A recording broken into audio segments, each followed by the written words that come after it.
पुरानी पेंशन की बहाली के मुद्दे पर आंदोलित सरकारी कर्मचारियों और महागठबंधन के नेताओं ने मिलकर के एक ऐसी व्यापक रणनीति बनाई है जिसके नाते से एनडीए में भूचाल आ गया है। आपको बता दें कि पुरानी पेंशन की बहाली के मुद्दे पर आंदोलित सरकारी कर्मचारी हो या महागठबंधन के नेता, दोनों का मकसद एक है कि किसी भी हाल में सत्ता परिवर्तन किया जाए। सत्ता परिवर्तन करने के बाद से जहां पुरानी पेंशन की बहाली के मुद्दे पर आंदोलित सरकारी कर्मचारियों को ओपीएस का लाभ मिलेगा, वहीं महागठबंधन को सत्ता मिल जाएगी। इसीलिए इस पूरे योजना को धरातल पर उतारने के लिए महागठबंधन और सरकारी कर्मचारियों ने मिलकर के एक बहुत व्यापक रणनीति बनाई है। आपको बता दें कि आज 5 नवंबर है और आज के शाम 5 बजे से पूरी तरीके से चुनाव प्रचार अभियान बंद हो जाएगा और 6 नवंबर की सुबह 7 बजे से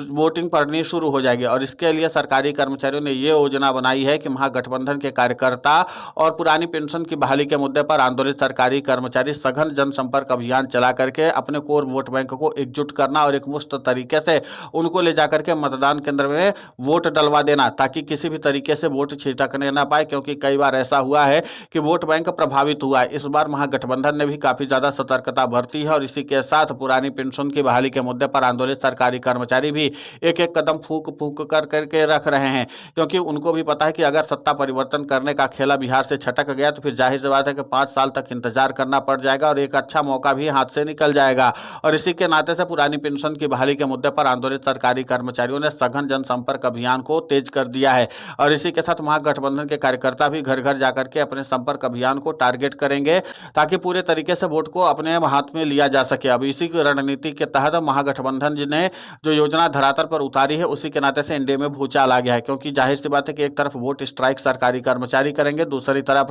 जो सरकार के लिए परिवर्तन चाहते हैं उनको भी एकजुट करके महागठबंधन के कार्यकर्ता भी काम करेंगे और पुरानी पेंशन की बहाली के मुद्दे पर आंदोलित सरकारी कर्मचारी भी करेंगे। और ये योजना अब पूरी तरीके से प्रधानमंत्री नरेंद्र मोदी से लेकर के मुख्यमंत्री नीतीश कुमार की टेंशन को बढ़ा दी है। क्योंकि जाहिर सी बात है कि जिस तरीके से वोट स्ट्राइक सरकारी कर्मचारी कर रहे हैं और उसी के साथ अन्य वर्गों को भी महागठबंधन के कार्यकर्ता साध रहे हैं, तो ये जो पूरी रणनीति है वो एनडीए के लिए बहुत बड़ी चुनौती खड़ी करने वाली है। अब देखना महत्वपूर्ण होगा कि जिस तरीके से पुरानी पेंशन की बहाली के मुद्दे पर आंदोलित सरकारी कर्मचारियों और महागठबंधन के नेताओं ने अपनी जुगलबंदी की है, उसमें उनको कितना ज्यादा लाभ मिलता है। लेकिन ये एक फैक्ट है। दूसरा फैक्ट यह है कि पुरानी पेंशन की बहाली के मुद्दे को लेकर के आज महागठबंधन के जो दिग्गज नेता होंगे वो सीधे तौर पर चुनावी रैलियों को न सिर्फ संबोधित करेंगे, बल्कि इस बात का ऐलान करेंगे कि अगर महागठबंधन की सरकार बनती है तो पहली कैबिनेट की बैठक में ही पुरानी पेंशन की बहाली का ऐलान कर दिया जाएगा। और इसके लिए आज महागठबंधन के जितने भी दिग्गज नेता होंगे, फिर वो चाहे राहुल गांधी हो या फिर प्रियंका गांधी वाड्रा, कांग्रेस के राष्ट्रीय अध्यक्ष मल्लिकार्जुन खड़गे हो या फिर आरजेडी नेता तेजस्वी यादव हो,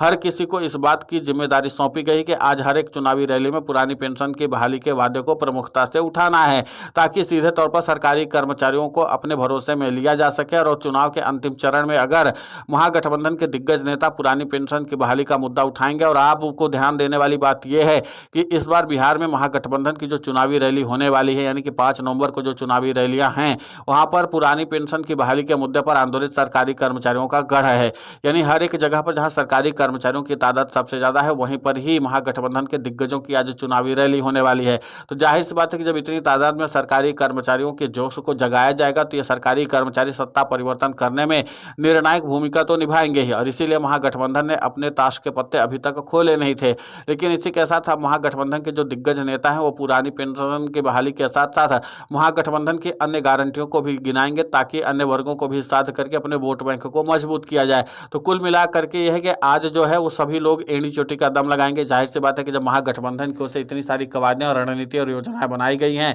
और इसी के साथ सरकारी कर्मचारियों ने भी रणनीति और योजना बना रखी है, तो एनडीए की तरफ से भी इसके बैकअप प्लान को भी तैयार किया जा रहा है। लेकिन अब देखना महत्वपूर्ण होगा कि जिस तरीके से महागठबंधन बनाम एनडीए की लड़ाई शुरू हो चुकी है, सबसे अहम बात है कि सरकारी कर्मचारियों के भविष्य का भी सवाल है, क्योंकि उनका बुढ़ापा जो है उसी में सुरक्षित हो पाएगा, पुरानी पेंशन में। और इसीलिए सरकारी कर्मचारियों ने अपने बुढ़ापे को सुरक्षित रखने के लिए ही एड़ी चोटी का दम लगाया है। अब ये एड़ी चोटी का दम कितना ज्यादा अहम साबित होता है सरकारी कर्मचारियों के लिए, यह तो आने वाले वक्त में पता चल जाएगा। लेकिन सबसे अहम बात है कि क्या आज महागठबंधन के जो शीर्ष दिग्गज नेता हैं, जो पुरानी पेंशन की बहाली का वादा अपनी चुनावी रैलियों के जरिए करेंगे, तो जाहिर सी बात है कि क्या सरकारी कर्मचारियों का भरोसा उतना हासिल हो पाएगा जितने की उम्मीद की जा रही है। और अगर सरकारी कर्मचारियों की एकजुटता यहाँ पर टूटती है, तो जाहिर सी बात है कि फिर सरकारी कर्मचारियों के पुरानी पेंशन पाने का सपना भी हमेशा के लिए टूट जाएगा, क्योंकि फिर उतनी तादाद में सरकारी कर्मचारियों की एकजुटता को हासिल कर पाना भी बेहद मुश्किल होगा। इसलिए महागठबंधन ने दांव तो बड़ा खेला है, लेकिन अब यह बड़ा दांव कितना ज्यादा अहम साबित होता है और कितना ज्यादा फायदेमंद साबित साबित होता है ये तो आने वाले वक्त में ही पता चल पाएगा जब चुनाव परिणाम आएंगे।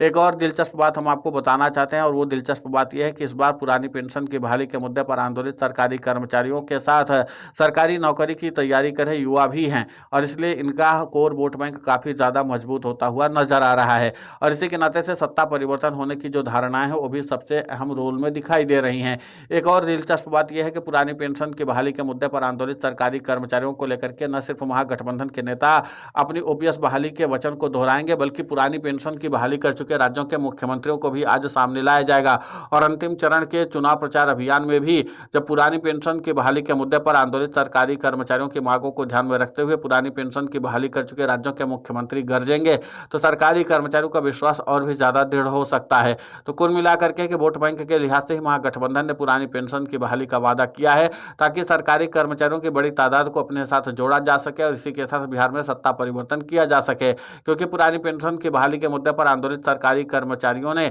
इस बात का साफ तौर पर संदेश दे दिया कि इस बार वो सत्ता परिवर्तन करना चाहते हैं क्योंकि उनको पुरानी पेंशन का लाभ चाहिए। उधर केंद्र की नरेंद्र मोदी सरकार ने इस बात का साफ संदेश दे दिया कि किसी भी हाल में पुरानी पेंशन की बहाली करने नहीं जा रही है और इसीलिए महागठबंधन ने पुरानी पेंशन की बहाली कर चुके राज्यों के मुख्यमंत्रियों के साथ से लेकर के तमाम अहम फैक्टर को अब मजबूत करने की कोशिश में जुटी हुई है कि जहां से भी हो सके वहां से अपने कोर वोट बैंक को मजबूत किया जाए। तो कोर वोट बैंक को लेकर के न सिर्फ महागठबंधन उतावला हो चुका है बल्कि पूरी तरीके से सरकारी कर्मचारी भी उतावले हैं कि अपने वोट बैंक को सबसे ज्यादा मजबूत किया जाए। इसके लिए बूथ स्तर तक की रणनीति तय की गई है। प्रत्येक बूथ में एक अहम रोल अदा करने वाला व्यक्ति मौजूद होगा जो सब पर नजर रखेगा और इस बात का ध्यान देगा कि कितनी तादाद में सरकारी कर्मचारियों के परिवार के लोग आए हैं और इसी के साथ महागठबंधन की विचारधारा के लोग कितने हैं जो महागठबंधन को मतदान कर रहे हैं और उसी के तादाद के आधार पर संपर्क अभियान घर घर चलाया जाएगा। और इसी के साथ जो दिग्गज नेता होंगे वो जाहिर सी बात है कि अपने पुरानी पेंशन की बहाली कर चुके राज्यों के मुख्यमंत्रियों के साथ जब अपने संकल्प को दोहराएंगे तो इसका इंपैक्ट अलग लेवल पर पड़ेगा। अब ये इंपैक्ट कितना ज्यादा प्रभावी साबित होता है सरकारी कर्मचारियों के लिए,